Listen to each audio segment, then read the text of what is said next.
In the morning when I rise, give me Jesus.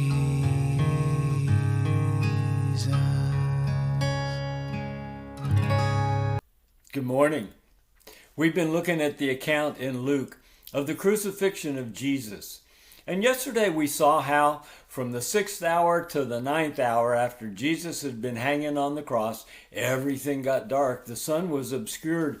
And the veil in the temple that was protecting the people from God was ripped from the top to the bottom.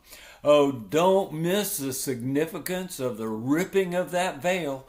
It was to keep us away from God, because when we were in sin, then you can't be in the presence of God and not die. But with that veil ripped open, now we're welcome in the presence of God.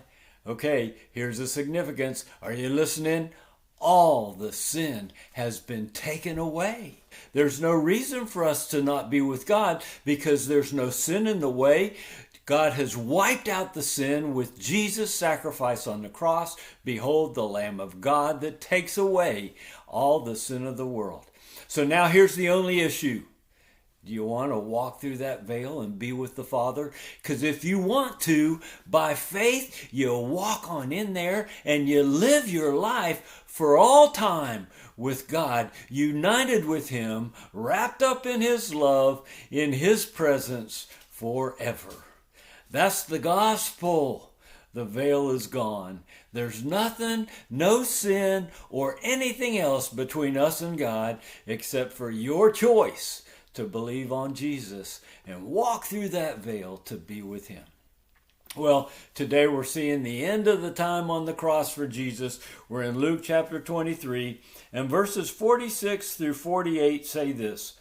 Jesus, crying out with a loud voice, said, Father, into your hands I commit my spirit. And having said this, he breathed his last. Now, that's significant because you remember in Matthew, the account shows how Jesus said, my God, why have you forsaken me? Well, apparently, Jesus' feeling forsaken by the Father did not prevent him from wanting to be in the Father's hands for all eternity. How about you? Do you feel like God's far away? Do you feel like He's not hearing your prayers? Are things not working out the way you wanted them to? Do you feel like God has forsaken you?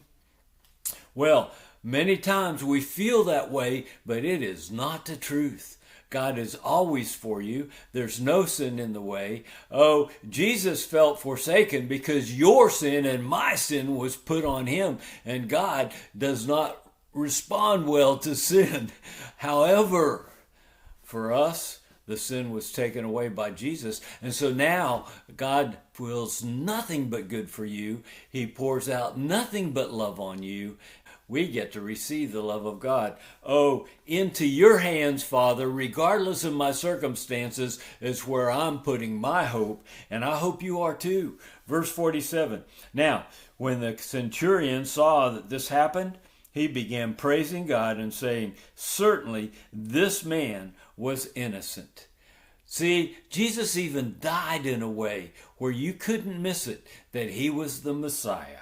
48, and all the crowds who came together for this spectacle, when they observed what had happened, they began to return, beating their breasts. Oh, they couldn't believe what they just witnessed. And all His acquaintances and the women who accompanied Him from Galilee were standing at a distance, seeing all these things happen. Well, Jesus breathed his last. You remember in John, his account says that Jesus' last words were, it is finished.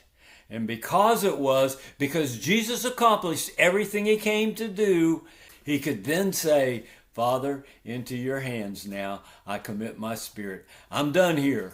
And so I'm coming home to you. God bless you who sees that your sin was laid on Jesus and you say yes to Him. Walk through that veil that you would be united with the Father for all eternity. Tomorrow we'll talk about the burial of Jesus and how as he died, you died, and his burial is your burial, that the old man would be gone forever. I look forward to being with you tomorrow. I'll see you then. Give me Jesus. Give me Jesus.